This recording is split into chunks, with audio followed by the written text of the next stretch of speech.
আত্মা এবং আত্মা কি অমর? দৃঢ়ভাবে আমি বিশ্বাস করি যে নিউরোসায়েন্সের জন্য এটি একটি প্রশ্ন। অবশ্যই এর জন্য ধর্মতাত্ত্বিক উত্তর আছে এবং দার্শনিক উত্তরও আছে, কিন্তু নিউরোসায়েন্সেও এই বিষয়গুলোর সমাধান করে। আজ আমি মানুষের আত্মা সম্পর্কে 3টি প্রশ্ন করতে চাই। প্রথমত, আত্মা কি মস্তিষ্ক থেকে আলাদা কিছু হিসাবে বিদ্যমান? বর্তমান বস্তুবাদী দৃষ্টিকোণ থেকে দেখলে আমাদের সমস্ত মন মস্তিষ্ক থেকে উৎপন্ন। যদি তাই হয়, তবে আত্মা কি এবং আত্মা কি অমর? আমি দৃঢ়ভাবে বিশ্বাস করি যে এটি নিউরোসায়েন্সের জন্য একটি প্রশ্ন। অবশ্যই এর জন্য ধর্মতাত্ত্বিক এবং দার্শনিক উত্তর আছে, কিন্তু নিউরোসায়েন্সও এই বিষয়গুলোকে একটি আকর্ষণীয় উপায়ে সমাধান করে। প্রথম প্রশ্ন, আত্মা কি মস্তিষ্ক থেকে আলাদা কিছু হিসাবে বিদ্যমান? আমি আমার নিজের গল্প দিয়ে শুরু করতে চাই। আমি একজন বস্তুবাদী এবং নাস্তিক হিসেবে শুরু করেছিলাম। বন্ধুরা, আপনারা শুনছেন যন্তর মন্ত্র অডিও পডকাস্ট। আমি আজকে একটি বড় পডকাস্টের, ইংরেজি পডকাস্টের অনুবাদ করে আপনাদের শোনাচ্ছি একজন বিখ্যাত বস্তুবাদী এবং নাস্তিক এবং নিউরোলজিস্টের মুখ থেকে। মেডিকেল স্কুলে আমি নিউরো অ্যানাটমি এবং নিউরো ফিজিওলজির প্রেমে পড়েছিলাম, কারণ আমি ভেবেছিলাম যে মস্তিষ্ক সম্পর্কে শেখা, বিস্তারিত এবং সুন্দর নিউরো অ্যানাটমি শেখা আমাকে বুঝতে সাহায্য করবে আমি কে এবং মানুষ হওয়ার মানে কি। আমি মিয়ামি বিশ্ববিদ্যালয়ে নিউরোসার্জারি প্রশিক্ষণ নিয়েছি এবং 1991 সাল থেকে স্ট্রকনিক ফ্যাকাল্টি হিসেবে আছি।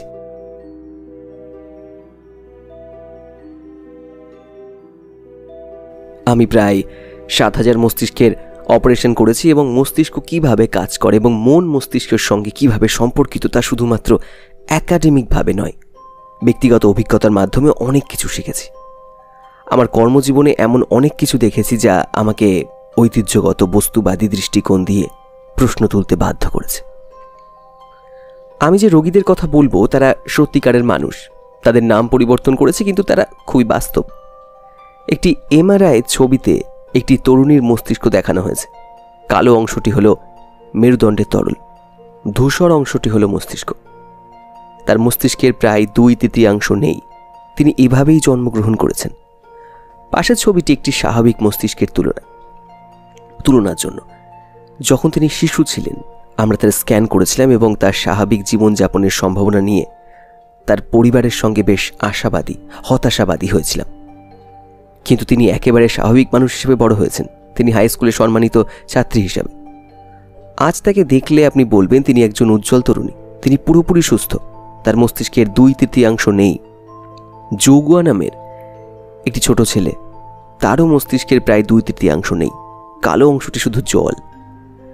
তাকে আমার হাসপাতালের নীতি কমিটি মূল্যায়ন করেছিল এবং তার জন্মের সময় তার এত খারাপ অবস্থা ছিল যে তার মৃত্যু হওয়া ভালো হবে, এরকম সুপারিশ ছিল।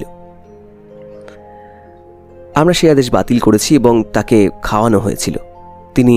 এখন তিনি হাই স্কুল থেকে স্নাতক হয়েছেন, একেবারে স্বাভাবিক তরুণ, খেলাধুলা করেন। তিনি একজন দারুণ ছেলে। ম্যাগি নামে একজন তরুণী, তিনি ছোটবেলায় প্রতিভা দেওয়ার প্রোগ্রামে ছিলেন। তিনি একজন উজ্জ্বল তরুণী। তার সেরিবেলামের বেশিরভাগ এবং মস্তিষ্কের কেন্দ্রীয় অংশের কিছু অংশ নেই। তাকে তরল চাপের জন্য কিছু অস্ত্রোপচার করতে হয়েছিল, কিন্তু তিনি খুব ভালো করেছেন। তিনি ইংরেজি সাহিত্যে মাস্টার ডিগ্রি অর্জন করেছেন এবং তিনি একজন প্রকাশিত সঙ্গীত শিল্পী। নিকোলাস নামে একটি ছোট ছেলে, তিনি বেশ প্রতিবন্ধী। তার সেরিব্রাল পালসি আছে। তার মস্তিষ্কের উভয় গোলার্ধ নেই। তার মস্তিষ্কের একমাত্র অংশ হলো ব্রেন স্টেম। তিনি প্রতিবন্ধী।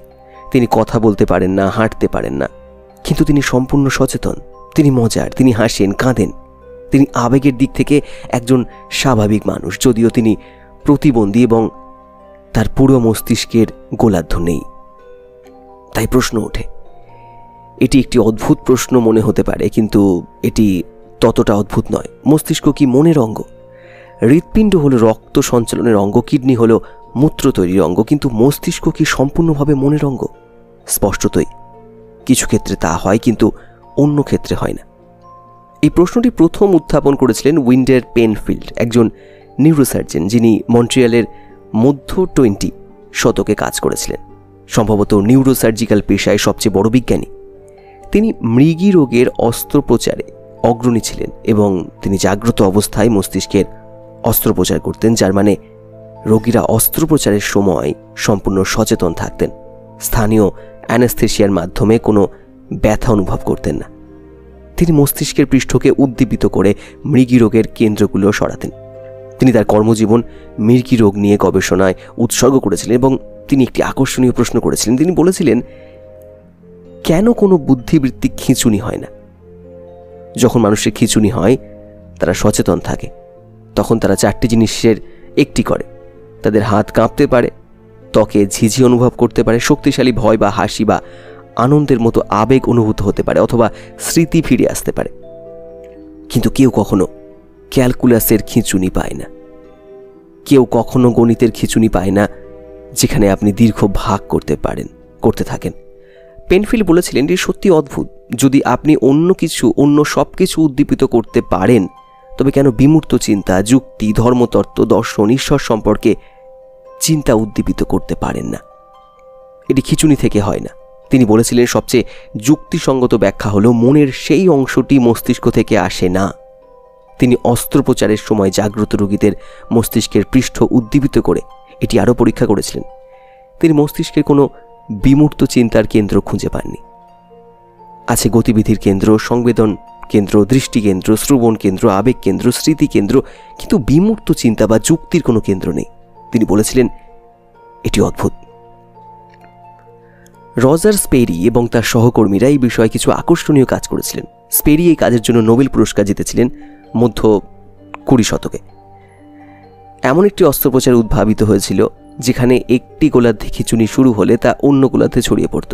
এই খিঁচুনিগুলো নিয়ন্ত্রণ করা খুব কঠিন ছিল, তাই মস্তিষ্ককে 2 ভাগে বিভক্ত করা হতো, যাতে এক গোলার্ধের খিঁচুনি শুরু হলে অন্য গোলার্ধে ছড়িয়ে না পড়ে। এটি কর্পাস ক্যালোসোটেম নামে পরিচিত এবং আমরা এখনও এই অস্ত্রোপচার করি। স্পেরি লক্ষ্য করেছিলেন যে এই মানুষগুলো স্বাভাবিক। আপনি মানুষের সঙ্গে দেখা করলে তাদের মস্তিষ্ক 2 ভাগে বিভক্ত হলেও তারা স্বাভাবিকভাবে হাঁটেন, কথা বলেন, তাদের খিঁচুনি কম হয়। এটি এমন যেন কেউ ল্যাপটপটি 2 ভাগে কেটে ফেললেও তা ঠিকঠাক কাজ করে। এটি অদ্ভুত। জাস্টিন সার্জেন নামে একজন গবেষক মন্ট্রিয়ালে এই বিষয়ে গবেষণা করেছিলেন। তিনি বিভক্ত মস্তিষ্কের রোগীদের অধ্যয়ন করেছিলেন এবং তিনি একই সময়ে প্রতিটি গোলার্ধে আলাদাভাবে তীরের ছবি দেখিয়েছিলেন।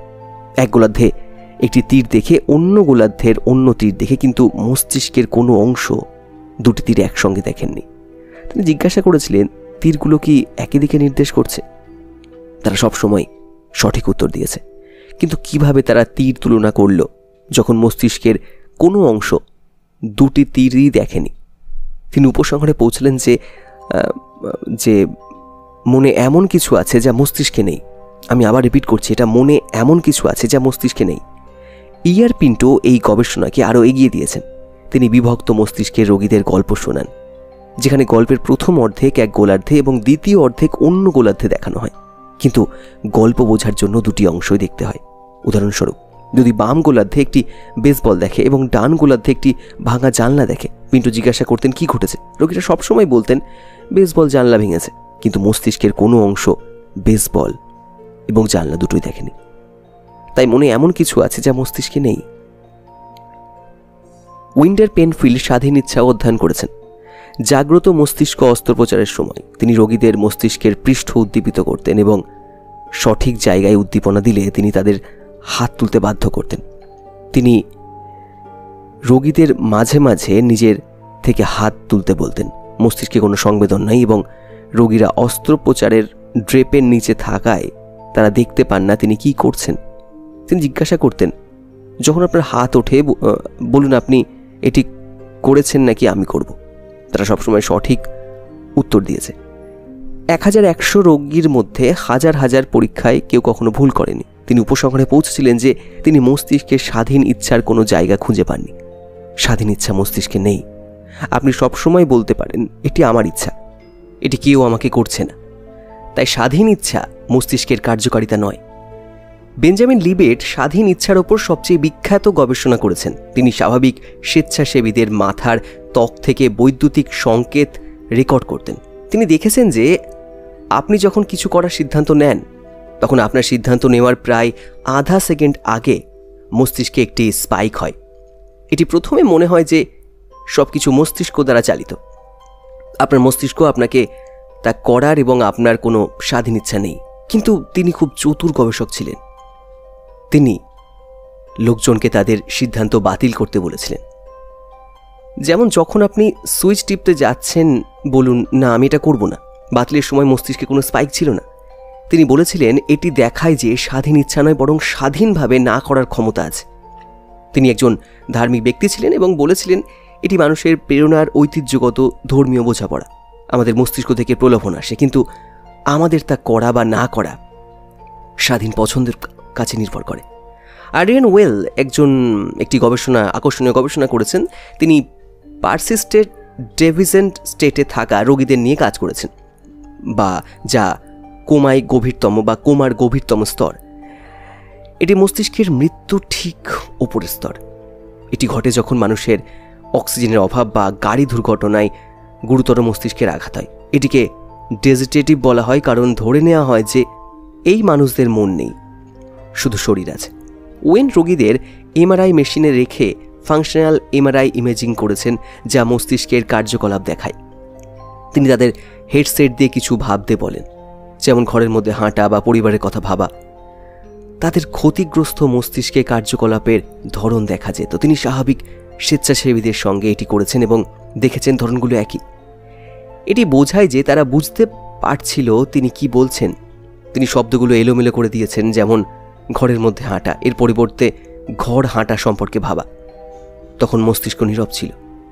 তা এই মানুষেরা প্রশ্ন বুঝতে পারছিল, যদিও তাদের মস্তিষ্ক প্রায় ধ্বংস হয়ে গিয়েছিল। তিনি এবং অন্যরা দেখেছেন যে প্রায় 40% পারসিস্টেন্স ভেজিটেটেড স্টেজে থাকা মানুষ যোগাযোগের স্পষ্ট প্রমাণ দেখায়। কেউ কেউ গণিত করতে পারে। আপনি জিজ্ঞাসা করলে 9+6 কত, 15 পৌঁছালে মস্তিষ্ক উজ্জ্বল হয়। নিয়ার ডেথ অভিজ্ঞতা হলো আত্মা বা মন এবং মস্তিষ্কের মধ্যে বিচ্ছেদের একটি প্রধান উদাহরণ। কিছু নিয়ার ডেথ অভিজ্ঞতা সত্যি নাও হতে পারে, হয়তো হ্যালুসিনেশন, কিন্তু সত্যিকারের অভিজ্ঞতার একটি মূল অংশ আছে। প্রায় 20% নিয়ার ডেথ অভিজ্ঞতা যাচাইযোগ্য। তারা মনে করে যখন মৃত ছিলেন তখন ঘরে কি ঘটছিল তা জানতেন। প্যাম রেনসল্ডের নিয়ার ডেথ অভিজ্ঞতা সবচেয়ে বিখ্যাত। 1999 সালে তার অ্যানরিউজমের অস্ত্রোপচার হয়েছিল। তার হৃৎপিণ্ড বন্ধ করে দেওয়া হয়েছিল এবং শরীরকে 50 ডিগ্রি ফারেনহাইটে ঠান্ডা করা হয়েছিল। তার মস্তিষ্ক থেকে সব রক্ত নিষ্কাশিত হয়েছিল। অস্ত্রোপচারের পর তিনি বলেছিলেন, আমি অস্ত্রোপচার দেখেছি। তিনি বলেছিলেন তার মস্তিষ্ক মৃত হওয়ার সঙ্গে সঙ্গে তিনি শরীর থেকে বেরিয়ে ছাদে ভেসে গিয়েছিলেন এবং অস্ত্রোপচার দেখেছিলেন। তার দৃষ্টি আশ্চর্যজনকভাবে সঠিক ছিল। তিনি ডাক্তারদের কথোপকথন, যন্ত্রপাতি, অস্ত্রোপচারের সময়, বাজানোর সঙ্গীতের কথা বলেছিলেন। এমন ঘটনা বহুবার ঘটেছে। আমার মতে কিছু নিয়ার ডেথ অভিজ্ঞতা খুবই সত্যি। আরেকটি বিষয় যা আমার কাছে খুব বিশ্বাসযোগ্য তা হলো সাহিত্যে হাজার হাজার উদাহরণ আছে যেখানে মানুষ একটি সুড়ঙ্গ দিয়ে যায় এবং সুড়ঙ্গের অন্য প্রান্তে প্রিয়জন বা আত্মীয়দের দেখে। কেউ কখনো জীবিত ব্যক্তিকে সুড়ঙ্গের অন্য প্রান্তে দেখেনি। ফিনিয়াস গেজের কথা সবাই জিজ্ঞাসা করে। 19 শতকের একটি কাজের দুর্ঘটনায় তার মস্তিষ্কে একটি লোহার স্পাইক ঢুকে যায় এবং তার ব্যক্তিত্ব বদলে যায়। তিনি ধার্মিক সৎ মানুষ ছিলেন, কিন্তু পরে তিনি কিছুটা উচ্ছৃঙ্খল জীবনযাপন করতেন। লোকেরা বলে, এটি কি প্রমাণ করে না যে মস্তিষ্ক সম্পূর্ণভাবে মন নিয়ন্ত্রণ করে? না, এটি প্রমাণ করে না।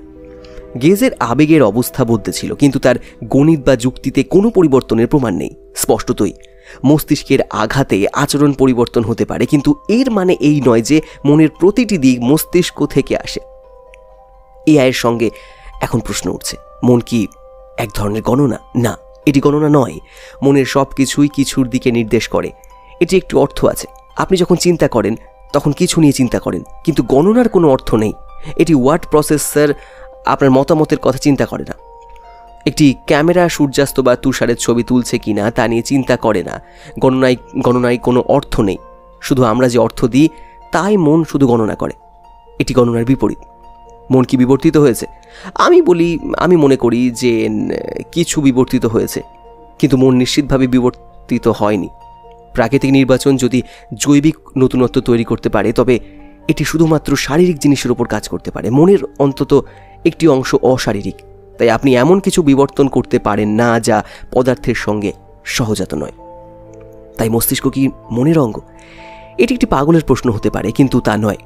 আমাদের যুক্তি ও স্বাধীন ইচ্ছার ক্ষমতা মস্তিষ্ক থেকে উদ্দীপ্ত করা যায় না, কিন্তু আমাদের এই ক্ষমতা আছে।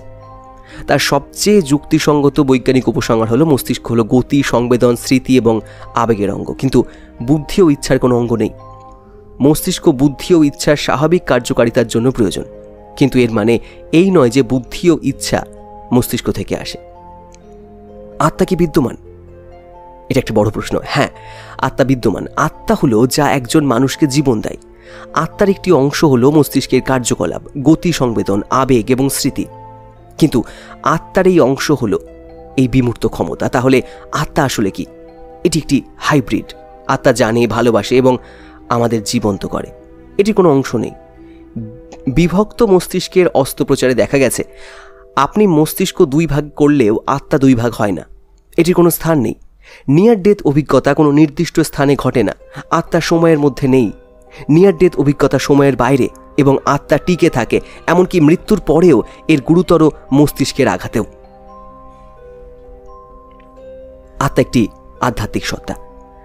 আমরা একমাত্র জীব যাদের আত্মা আধ্যাত্মিক। প্রাণী ও উদ্ভিদেরও আত্মা আছে, কিন্তু তাদের আত্মা সম্পূর্ণ শারীরিক। প্রাণীর আত্মা তাদের স্মরণ, গতি এবং সংবেদন করতে দেয়, কিন্তু প্রাণীরা ক্যালকুলাস করে না, ঈশ্বর সম্পর্কে চিন্তা করে না বা স্বাধীন ইচ্ছা রাখে না। আমরা একমাত্র জীব যাদের আধ্যাত্মিক আত্মা আছে। এটির জন্য ধর্মতাত্ত্বিক এবং দার্শনিক যুক্তি দেওয়া যেতে পারে, কিন্তু নিউরোসায়েন্সের যুক্তিও সমান শক্তিশালী। সত্য একক, তাই সব যুক্তি একই দিকে নির্দেশ করে। আমরা সৃষ্টির একটি প্যারাডাইম। আমরা আধ্যাত্মিক এবং শারীরিকের মিশ্রণ। আমাদের এক পা পদার্থে শরীর, গতি, সংবেদন, স্মৃতি, আবেগ এবং এক পা আধ্যাত্মিকতায় বুদ্ধি এবং স্বাধীন ইচ্ছা। আমরা ঈশ্বরের প্রতিমূর্তিতে সৃষ্টি। আত্মা কি অমর? কেউ ভাবতে পারে ঠিক আছে, আমাদের আত্মা আছে, কিন্তু শরীর মারা গেলে আত্মা নিভে যায়। প্রশ্ন হলো, আত্মা কি মরতে পারে? মৃত্যু মানে কি? একটি চেয়ার, গাছ বা কুকুরের মৃত্যু মানে কি? চেয়ারটি কাঠের গুঁড়ো হয়ে যায়, গাছ মরে গেলে মাটিতে ফিরে যায়, কুকুরও তাই। জীবন হলো পদার্থের একীকরণ এবং মৃত্যু হলো পদার্থের বিচ্ছিন্নতা। আমাদের শরীর বিচ্ছিন্ন হয়, কিন্তু আত্মা কি বিচ্ছিন্ন হতে পারে? সংখ্যা 8-এর উদাহরণ নিন। বিমূর্ত জিনিস মরে না, আত্মা মরে না। এই অমরত্ব প্রাকৃতিক, এটি ঈশ্বর থেকে আসে, কিন্তু আমাদের আত্মা স্বাভাবিকভাবে অমর। নিয়ার ডেথ অভিজ্ঞতায় মানুষ অসাধারণ দৃশ্যের কথা বলে। তারা বলে রঙগুলো আশ্চর্যজনক, অত্যাশ্চর্য এবং দৃষ্টি পৃথিবীতে অভিজ্ঞতার মতো নয়। আমি একজন বিজ্ঞানী হিসেবে ভাবি, চোখ ছাড়া কিভাবে দেখা যায়? আধ্যাত্মিক আত্মার চোখ নেই। থমাস অ্যাকুইনাস প্রায় 1000 বছর আগে একটি প্রশ্নের উত্তর দিয়েছিলেন। তিনি বলেছিলেন, পৃথিবীর জীবন রাতে গির্জার ভিতরের মতো, যেখানে মোমবাতির আলোয় সবকিছু ম্লান। মৃত্যুর সময় মোমবাতি নিভে যায়, কিন্তু সূর্যোদয়ের সঙ্গে ঈশ্বরের আলোয় অসাধারণ দৃশ্য দেখা যায়। নিয়ার ডেথ অভিজ্ঞতায় যে আলো দেখা যায়, সেটা হয়তো ঈশ্বরের আলো। এই বিষয়গুলি আপনারা দ্য ইমর্টাল মাইন্ড বইয়ে বিস্তারিত পাবেন, এবং পুরো পডকাস্টটি শোনার জন্য আপনাকে ধন্যবাদ। অজানাকে এভাবেই জানতে থাকুন। আমরা আরও অনেক, বিশেষত ইংরেজি